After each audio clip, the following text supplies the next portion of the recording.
What's up, everybody? This is Talk Toomey at Louder Than Life 2022, and these are the interviews. Bad memories. I think that's also called brainwashing, you know?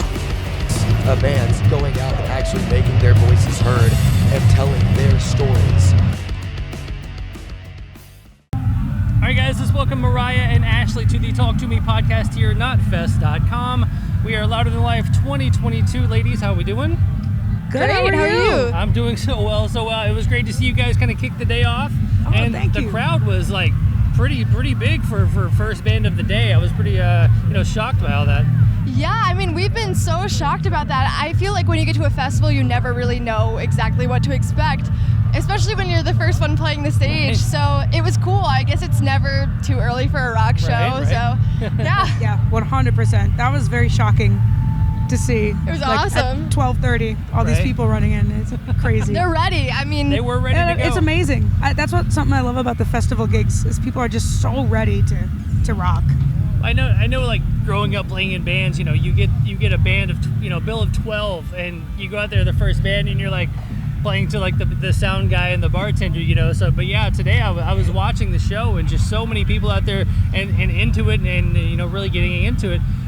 The one thing I wanted to talk to you about that I didn't plan to talk to you about was so many women here performing. Like the first 6 bands today had female vocalists. Like that's I guess it's newer that way. Like how do you guys see that? How do you guys feel about that? it's amazing. Yeah. I love seeing that there's so much more female representation in rock. I mean, I feel like while we were growing up listening to rock music, all of our idols and inspirations were male. And it's not that we even consciously focused on that, but it was just something that now looking back, you kind of realize, there was no one that looked like me that was playing guitar, playing bass, or singing. So it's really cool to just have that. And, there's a really nice, tight-knit rock community, and the women support other women, and it's amazing. Yeah. Definitely. It's really, like, not to be cheesy, but it's like not heartwarming. I'm trying to find a word, but it's it is. It is heartwarming to like see all these like women out here, and it's like Ashley was saying. I mean, it's not really a thing. It's most of our influences growing up were males, and like Ashley said, not for any particular reason. It's just that there weren't that many options really. It's like 2 I remembered. It's like Amy Lee, Lizzie Hale, right? The OGs, and at least when I was growing up, and that's the 2 I could remember. It's amazing to see all these females now in rock. Well, I mean, for both of you, how have the last couple of years been? I mean, it's been a whirlwind for you guys, because I've obviously saw you on Facebook doing Steelheart covers and things like that, and all of a sudden a band pops up, and then you guys have been on amazing tour after amazing tour. So kind of talk about just the last couple of years for you guys. Yeah, it was really strange. When I had joined the band, I had just graduated high school, and then I think a month afterwards, we played our first show opening for Daughtry, which was crazy because I had always listened to his music growing up, and I don't know, that was just one of the bands that really soundtracked my childhood years. So that was the first experience that really just set the tone for, I guess, what the next couple of years would look like. Nice. Yeah. Oh my gosh. Yeah. And same. Daughtry was he's a huge writing influence on me personally too. So that was incredible. And just it really has been like a whirlwind. There's no better word to describe it. Right. Because we fresh out the gate got to play with our biggest heroes. I mean, your biggest heroes, Alice in Chains. My biggest heroes, Hailstorm and Evanescence. It's insane, really. So. What's something you guys take away from touring with those bands and getting to see them on a day-to-day basis, stage-wise, even just backstage, how they treat everybody? What do you take away from touring with bands like that? There's a lot of love to go around, I feel, and there's really no shortage of it. I just feel like everybody's so positive, and everybody is happy or should be really happy with the point that we're all at, and it's a lot of contentness and welcoming to other artists and kindness, and it's really just amazing to be a part of that. And I hope that one day we can be a mentor to other artists as they have been to us. Right. Exactly. Yeah. So Sorry, that was really awkward. I'm trying to calm you back too. That was really awkward. So new drummer Faith out. She sounded great today. Is this kind of a dry run to see if she's going to be in the band? Where are we at with Faith? Yes. Yes, that's the answer to your question, I guess. Yeah. We love Faith. We love having her. Yeah. I guess, this is trial run, kind of. Yeah, she's great. She's a lot of fun. But we've fallen in love, I think. Can she hang with the band? You know, she can hang. Oh yeah. Right. Oh yeah. We have so much fun. I mean, I can't fall asleep she's on a she's band. a ray of sunshine, that girl. She really is.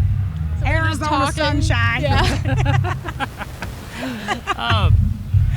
The one thing, listening to the music and really getting into it, you know, you put yourself out there, you're very vulnerable, you talk about, you know, emotions and feelings, things. Is that tough for you to sing about that stuff, or is it therapeutic, I guess, is the question?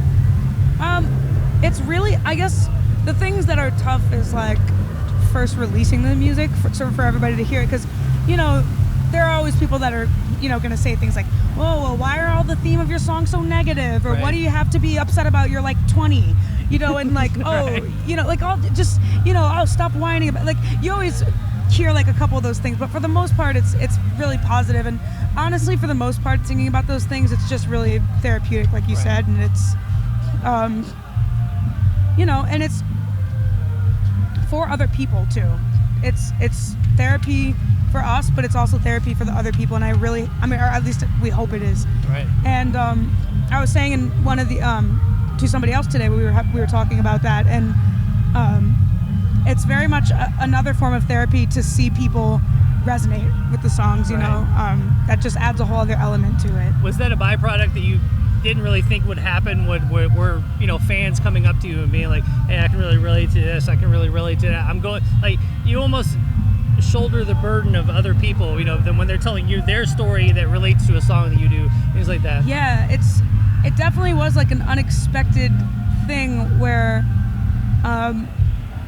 it went from, you know, we're gonna put our music out, hope that people like it, hope that people resonate with it, but I don't think that we really, at least I know I didn't expect to get, like, you know, DMs and people coming up and being like, hey, this song really helped me through this time, or this song really speaks to me because of this. And so it's weird because we're all those people, you know what I mean? We all have a band or a song or an artist that's that for us. Right. So it's a really weird feeling whenever it's you who gets to be that for someone else. You know, so definitely a little unexpected, I would say, but a bonus, and I'm so grateful to have helped, you know, some people. That's always great. Quick TSO question: how did that come about? And I mean, that's an amazing opportunity. Yeah, thank you. They reached out, and I guess, and you know, I just sang a couple songs, and like it was kind of just like, hey, you know, like, can we hear you on this song? And just we did it, and flew down and practiced a couple songs, and they welcomed me aboard, which I thought was, you know, it's, what do you say to that? It's pretty amazing, and I'm just honored to be able to be a part of that. And you're doing some solo stuff too, right? I am, yeah. Well, tell me about it.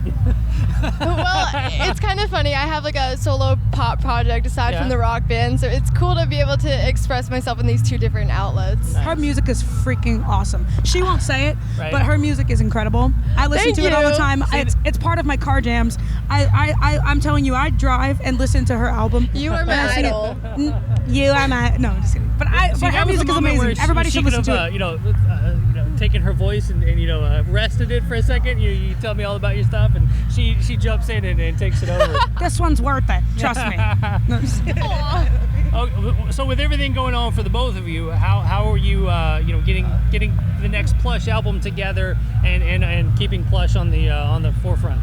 Yeah, so we're finishing up this tour with Alice in Chains, Breaking Benjamin, and Bush. I mean, not finishing it up, it just really started. But after this, we have a cruise with Kiss, and then pretty much the rest of the year off touring with Plush, which we hope in that time we can get together and write for a next album. And we're really excited about this collaborative process. It's going to be great. We love jamming together. I feel like at rehearsals all the time, something always comes up and we're like, wait, that sounded cool. Right? Let's take a voice memo. Throw the phone out, you know? Good old voice memos. Yeah. Oh my God, I think that's the reason why my phone is like, you know, resetting itself iCloud every single day. Just like, yeah. It's so annoying. I look at my photos, I'm like, I don't have any photos. I'm like, oh, it's the voice memos. Right? It's full of just like stupid crap that I woke up at like 2 a.m. and was like, oh, I'm just gonna hum this really crappy melody while my voice is all croaky and like tired. And it's like, and the next day I'm like, that sounded so freaking good in my head, and now it sucks. But that's like what my whole freaking voice memos are filled with. Well, that is amazing. Well, I will let you guys go on that. Make sure you guys check out Plush, out with Alice in Chains now. Make sure to check them out. What is it? Plushband.com? Plushrocks.net. Ah, so close. Yeah, close. Yes. I knew it was Plush something. Well, who has a .net, right? Like that's a weird. .net is so last It's year. so. What you That guys is need so now is like 2021. plush.plush or something, you know? We need a new ending. Right. Yeah. Well, thank you guys for hanging out with me here. Talk Toomey Podcast, notfest.com. Oh, thank you for so much for having having us. us. Thank you.